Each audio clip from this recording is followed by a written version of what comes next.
रीना भदौरिया 3 बच्चों की माँ थी दोस्तों। लेकिन और उसकी शादी को करीब 7 वर्ष हो चुके थे, मगर उसके जिस्म की जो आग थी वो ठंडी नहीं हुई थी।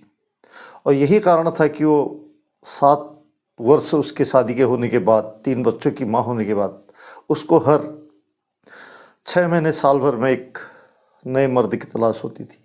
और यही शौक़ उसको इतना भारी पड़ा कि सोचने वालों की रूह कांप गई। दोस्तों, ये सत्य घटना मध्य प्रदेश की है। यहाँ एक भिंड जिला पड़ता है और उसी ज़िले में एक इंगूरी गांव पड़ता है और उसका थाना लगता है पवई। ये कहानी शुरू करो दोस्तों, इससे पहले आपसे हाथ जोड़कर अनुरोध है कि प्लीज़ मेरे इस चैनल को सब्सक्राइब कर लीजिए और इसे लाइक कीजिए, शेयर कीजिए, साथ ही साथ बेल आइकन भी दबाइए और कमेंट भी कीजिए। तो चलिए दोस्तों, शुरू करते हैं ये कहानी। दरअसल में दशरथ भदौरिया और रीना भदौरिया दोनों की शादी लगभग 7 वर्ष पहले हुई दोस्तों। और इन 7 वर्षों में जो रीना भदौरिया थी वो 3 बच्चों की माँ भी बन गई। और इन 3 बच्चों की माँ बनने के बाद भी उसकी जो काम वासना थी वो शांत नहीं हो रही थी। जो दशरथ भदौरिया थे वो खेतीबाड़ी करते थे, उनका खेती का कृषक थे, किसान थे। तो वो पूरी मेहनत मजदूरी से, किसान हमेशा इतनी मेहनत करता है उसे और चीज़ का तो ध्यान ही नहीं रहता इतना। वो अपने खेत में किसानी करते और किसानी करके थके हारे आते और घर पर खाना खाकर सो जाते। वहीं जो रीना भदौरिया थी तो वो आधुनिक विचारों की और आधुनिक लाइफस्टाइल जीने की आदि मतलब दिखावा करती थी। तो वो चाहती थी कि कोई उसे मॉल घुमाए, कोई उसे अपने साथ होटल में खाना खिलाए या कहीं पार्कों में लेके जाए, यही। और ये जब वो अपने उधेड़पन में लगी रहती थी तो इसी बीच जो दशरथ भदौरिया थे उनके पड़ोस में एक परिवार रहता था, शुक्ला परिवार। और वहाँ एक उनका रिश्तेदार आता था, कुणाल। जो कुणाल आता था वो हट्टा कट्टा नौजवान था। और नौजवान था तो एक दिन जब कुणाल वहाँ आया था तो वो कुणाल अपने छत में था। तो जो रीना भदौरिया थी दोस्तों, वो अपने जो बाहर बना हुआ बाथरूम था उसमें नहा रही थी और उसका थोड़ा सा दरवाज़ा खुला था। एक बार जो कुणाल भदौरिया था उधर से उसकी नज़र पड़ी। तो जब नज़र पड़ी तो जो रीना भदौरिया थी उसकी भी नज़र उससे चार हुई। तो उसने उस टाइम थोड़ा सा हल्का सा दरवाज़ा ढकेल दिया, यानी कि बंद कर दिया, लेकिन वो बंद करना नहीं चाहती थी। अब कुणाल उसको जाने अनजाने में देख रहा था और वो भी उसको वहीं से ताड़ रही थी। आखिरकार उसने धीरे से दरवाज़ा खोल दिया। जब दरवाज़ा खोला तो जो कुणाल था तो उसके रूप यौवन को देखकर वो हक्का बक्का रह गया। अब उस दिन से दोस्तों इन दोनों की जो आँख मिचौली थी वो चलने लगी। फिर धीरे धीरे दोनों जो आपस में बात करने लगे, क्योंकि पड़ोसी होने के नाते स्वाभाविक था आपस में बात करने लगे थे। फिर जो कुणाल था वो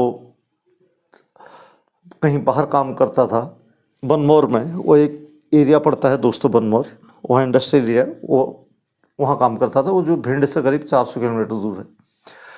वहाँ से उसको महीने में या 2 महीने में एक आध दफ़ा या 2 बार ही आ सकता था। लेकिन जो रीना थी वो चाहती थी कि रोज़ वो उसके पास उससे बात करे, उससे मिले। तो लेकिन ऐसा संभव नहीं था।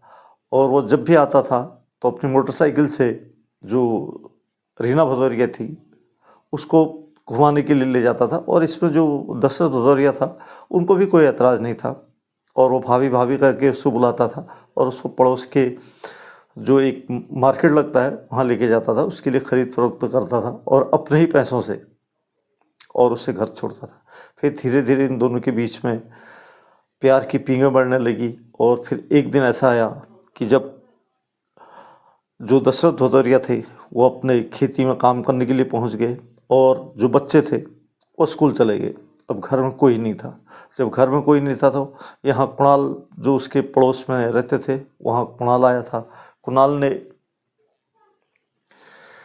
देखा कि अब उस घर में कोई नहीं है तो वहाँ से उसको सिग्नल मिला। जो रीना भदौरिया थी उसने सिग्नल दिया और वो पहुँच गया उसके घर में, भाभी जी क्या कर रही हो, कैसी हो करके। और जब वहाँ पहुँचा तो जो रीना भदौरिया थी वो तो पहले से उसको चाहती थी और बातें होती थी। तो दोनों ने दोस्तों उस दिन तो सारी सीमाएं लांघ गई, दोनों हम बिस्तर हो गए। और उस दिन जो रीना भदौरिया थी उसको लगा कि कोई आज उसको एक ऐसा मर्द मिला है जो उसकी प्यास को ठंडी कर सकता है, और वो उस दिन से उसकी कायल हो गई। जब कायल हो गई, ये सिलसिला चलता रहा करीब 2-3 साल, जब 2 साल तक चलता रहा मानो। 2 साल के बाद फिर एक दिन जो रीना भदौरिया थी उसने कुणाल से कहा कि मैं सिर्फ तुम्हारी होके रहना चाहती हूँ, और जबकि 3 बच्चे थे। कुणाल ने कहा कि तुम्हारे 3 बच्चे हैं तो अपने पति से बोलो कि भाई मैं उसके साथ रहती हूँ, लेकिन वो बोली कि नहीं, मैं कैसे बोल सकती हूँ। तो आखिरकार जो कुणाल था उसने बोला ठीक है, तुम एक दिन बनमौर आ जाओ मेरे पास। और अब दोस्तों यहाँ से ही कहानी में टर्निंग पॉइंट था। तो जो रीना भदौरिया थी, जब एक दिन जो दशरथ भदौरिया थे वो अपने खेत में काम करने चले गए और बच्चे स्कूल चले गए। तो उन्होंने स्कूल जाने के बाद जो रीना भदौरिया थी उसने एक बैग में अपने सारे कपड़े डाले, और जो उसके पास पैसा कौड़ी था, सोना चांदी था, वो उस बैग में भरा और घर से निकल गई किसी को कुछ बताए हुए, और सीधे बस स्टैंड पहुंची। बस स्टैंड से जब वो बनमौर की बस में बैठी और वहाँ पहुँच गई, वहाँ उसका बस स्टैंड पर जो कुणाल था वो पहले से इंतज़ार कर रहा था। और वहाँ उतरते ही उसने कुणाल को देखा और उसका दिल एकदम खुशी से झूम उठा। और कुणाल ने उसे एक फॉर्मेलिटी के तौर पर कहा कि ठीक है, आ गई हो, कोई दिक्कत तो नहीं, किसी ने देखा तो नहीं। उसने कुछ नहीं बोला, और कुणाल को उसने अपना बैग दिया, और उसने बैग अपने आगे डिक्की पर रखा और अपनी बाइक में उसको बिठा लिया, और उससे कहा कि अब जो गमछा है उससे, उसकी चुनरी है उससे अपना मुँह लपेट ले, और वहाँ से निकल गया। निकलने के बाद दोस्तों ये दोनों जो बनमौर में उसका घर था कुणाल का, वहाँ पहुँचे और वहाँ रहने लग गए। अब रहने लगे तो इधर इधर जब दशरथ भदौरिया शाम को वापस आया तो उसके बच्चे भी स्कूल से आ चुके थे और सब परेशान थे घर में। तो जो रीना भदौरिया थी वो तो थी ही नहीं, और आखिर जो दशरथ था उसने सब जगह ढूंढा इधर उधर मगर नहीं मिले, और उसने उसके मायके में भी फ़ोन लगाया तो वहाँ से भी उसको जवाब मिला कि वहाँ नहीं आई है। वो परेशान हो गया। परेशान होते होते जब जब सब तरफ से हताश हो गया तो आखिरकार पोई पुलिस स्टेशन पहुँच गया अपनी पत्नी की फ़ोटो लेके। वहाँ पहुँचने पर उसने जो वहाँ के एसओचओ थे सुरेंद्र सिंह परिहार, उनसे रिक्वेस्ट की कि सर उनकी पत्नी कहीं कल से गायब हो गई है, ये उसका फ़ोटो है। उन्होंने वो फ़ोटो देखा और उनकी रिपोर्ट दर्ज कराई और तुरंत ही इन्वेस्टिगेशन शुरू कर दी। सबसे पहले उन्होंने उसका मोबाइल नंबर निकाला, और मोबाइल नंबर लिया तो उसकी कॉल डिटेल निकाली। जब उसकी सीडीआर निकाली तो उसमें एक नंबर से जो रीना थी उसकी कई रोज़ बात होती थी और घंटों घंटों बात होती थी। जब उस नंबर का पूरा पता निकाला तो पता चला कि वो एक कुणाल नाम के व्यक्ति का है और जो बनमौर में रहता है। पुलिस कुणाल तक पहुंच गई, कुणाल तक पहुंची और उसको, और वहाँ जो दशरथ की पत्नी रीना भदौरिया थी वो भी मिल गई। अब दोनों को जब पुलिस थाने लेके आई तो जो रीना भदौरिया थी उसने दशरथ के साथ जाने से साफ इनकार कर दिया। अब जब साफ इनकार कर दिया, वो अपनी मर्जी से उसके साथ रह रही और दोनों बालिग थे, इसलिए वो केस कुछ बनता नहीं था। और इसका एक चीज़ और था, जो कुणाल और रीना था, न तो उन्होंने शादी की थी और न ही कोर्ट मैरिज की थी, दोनों लिव इन रिलेशन में रह रहे थे। तो पुलिस ने दोनों को समझा के घर भेज दिया और दशरथ भदौरिया मायूस होकर अपने गांव लौट गया। गांव लौटने के बाद उसने अपने बच्चों को, जो रीना भदौरिया थी उसके मायके भेज दिया, यानी कि अपने उनके ननिहाल भेज दिया। अब वो यहाँ अपनी खेती करता और परेशान रहता था। अब रीना और कुणाल दोनों बनमौर में बड़े आराम से रहते। कुछ दिन तो ज़िंदगी ठीक ठाक चली, और फिर घर में पैसे कौड़ी की, जो कुणाल था वो सुबह 10 बजे ड्यूटी पर जाता था और रात को 8 बजे आता था, और यहाँ जो रीना भदौरिया थी और उसको वो चाहती थी कोई मर्द उसको दिन रात सिर्फ कचलता रहे, यानी कि कूदता रहे उसके ऊपर, और लेकिन जो कुणाल था उसको पैसा कौड़ी भी कमाना था, तो सुबह 10 बजे आता था, रात को 8 बजे आता था। और यहाँ उसकी ज़िंदगी, जो रीना भदौरिया थी, उसकी ज़िंदगी उससे बोर लगने लगी। और इधर बच्चे भी छूट गए, पुराना पति भी छूट गया, और जिसके साथ उसने सपने सजोए थे वो अब उसको ज़्यादा टाइम नहीं दे रहा था। और इसी के चलते वो धीरे धीरे परेशान होने लगी, और अब छोटी छोटी बातों में इन दोनों के बीच में तू मैं होने लगी और लड़ाई होने लगी। ये चलता रहा। फिर एक दिन जो रीना भदौरिया थी वो मार्केट गई थी। जब मार्केट गई तो वहाँ उसको दोस्तों एक और मर्द मिला, जिसका नाम था सुरेंद्र धाकड़। सुरेंद्र धाकड़ एक टेम्पो ड्राइवर था। वो जब मार्केट में टेम्पो लेके जा रहा था तो उसको जो रीना भदौरिया थी उसने हाथ दिया और वो बैठ गई। जब बैठ गई, जो अपना सुरेंद्र धाकड़ था टेम्पो ड्राइवर, उसने उससे बातें की, और बातें इतनी लच्छेदार थी कि जो रीना भदौरिया थी वो उसकी तरफ मुड़ गई, और उसको लगा कि यही उसके साथ जीवन साथ निभाने वाला है।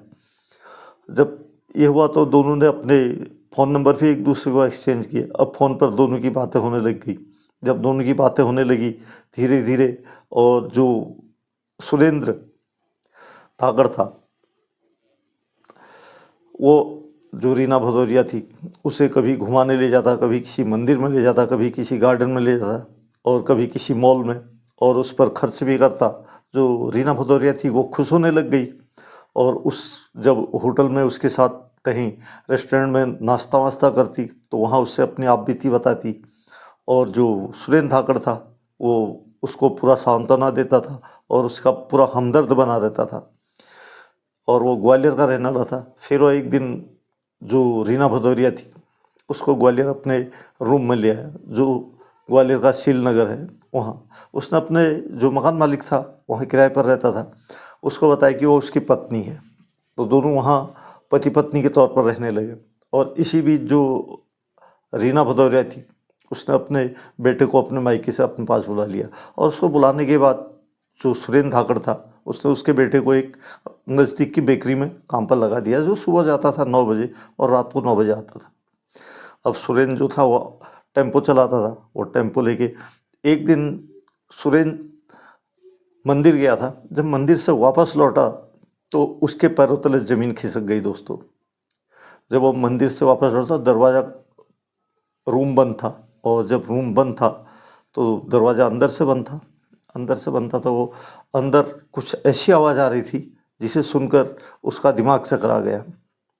और दरअसल में अंदर रीना भदौरिया और उसका पूर्व प्रेमी कुणाल दोनों हम बिस्तर हो रहे थे। जब हम बिस्तर हो रहे थे तो इसने जब दरवाज़ा ठोका तो दोनों घबरा गए। तो जब दोनों घबरा गए अंदर गया तो उतने में जो उसका कुणाल प्रेमी था वो तो वहाँ से निकल गया।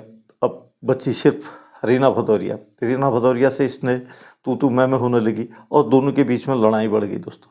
अब जब दोनों के बीच में लड़ाई बढ़ गई, जो रीना भदौरिया थी वो बोली तेरे को इससे क्या लेना, मैं किसी के साथ भी रहूं, जहाँ मेरा दिल करेगा मैं वहाँ रहूँगी। तो मैं वापस कुणाल के पास जा रही हूँ। जो सुरेंद्र धाकड़ था उसने कहा तुम जाके दिखाओ। इसी बीच में जब दोनों की लड़ाई हुई तो सुरेंद्र उससे एक उसका सर पकड़कर दीवार पर मार दिया, जिससे वो नीचे अचेत होकर गिर गई। गिरने के बाद सुरेंद्र ने उसकी साड़ी से उसके गले को इतना कसा कि जब तक वो शांत नहीं पड़ गई। शांत पड़ने के बाद उसको उसकी बॉडी को वहीं छोड़कर वो अपना टेम्पो लेके चला गया और दिन भर घूमता रहा। शाम को 8:45 के आसपास वो बेकरी पहुंचा। वहाँ से जो रीना भदौरिया थी उसके बेटे को लिया और दोनों घर पहुँचे। वो सिर्फ दिखावे के लिए, ताकि जो हत्या हुई है उसका शक उस पर न जाए। जब उस पर न जाए तो जब घर ले गया तो वहाँ डेड पड़ी थी। तो दोनों ने फिर इसकी एक टेम्पो के अपने दोस्त से कहकर एम्बुलेंस में उसकी डेड बॉडी रखी और उसके बेटे को रखा जो, और उसको वहाँ से भिंड इंगरी गांव भेज दिया दोस्तों। इंगुरी गांव, तो इंगुरी गांव जो भेज दिया, और वहाँ से उसने उसके हस्बैंड जो पुराना था दशरथ भदौरिया को फ़ोन किया कि आपकी वाइफ एम्बुलेंस में आपके पास आ रही है। एम्बुलेंस थोड़ी गांव से थोड़ी दूर रुकी और वहाँ उसने बॉडी उतार दी और उसके बेटे को उतार दिया और वो वापस चली गई। तो जो उसका बेटा था वो लाश को वहीं छोड़ के भाग के अपने बाप के पास गया। दशरथ भदौरिया के पास। उसको बताया कि माँ की वहाँ डेड बॉडी पड़ी है, जिसे यहाँ एक वो एम्बुलेंस छोड़ के गई है, मैं भी उसके साथ आया हूँ। जब दशरथ भदौरिया भागा भागा वहाँ गया तो वो मृत पड़ी थी।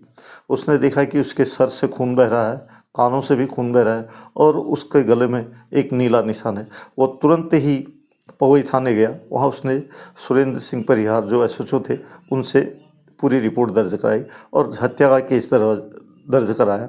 और जब सुरेंद्र जो धाकड़ था उसके नाम पर, और सुरेंद्र धाकड़ को दूसरे दिन दोस्तों जो एसएचओ सुरेंद्र सिंह परिहार थे उन्होंने ग्वालियर जाके उसे अरेस्ट किया। और अरेस्ट करने के बाद जब उससे सख्ती से पूछताछ की तो उसने वो पूरी कहानी बताई कि उसने कितने मर्द बदले थे और कहाँ कहाँ वो किस किस को धोखा देती थी। और इसी गुस्से में उसने उसका कत्ल कर दिया। उसने वो मारना नहीं चाहता था, लेकिन गलती से उसकी मौत हो गई। दोस्तों ये थी आज की सच्ची घटना, और पुलिस ने उस पर धारा 302 लगा के उसकी डायरी कोर्ट में पेश की, और कोर्ट ने पूरी डायरी पढ़कर और जो सुरेंद्र धाकड़ था उसे जेल के पीछे भेज दिया। दोस्तों ये थी आज की सच्ची घटना। आपको कैसी लगी आप कमेंट बॉक्स में कमेंट कीजिए, और इसे लाइक कीजिए, शेयर कीजिए, वीडियो पूरा देखिए, और फिर वही हाथ जोड़कर अनुरोध, प्लीज़ चैनल को सब्सक्राइब कर लीजिए। जय हिंद, वंदे मातरम।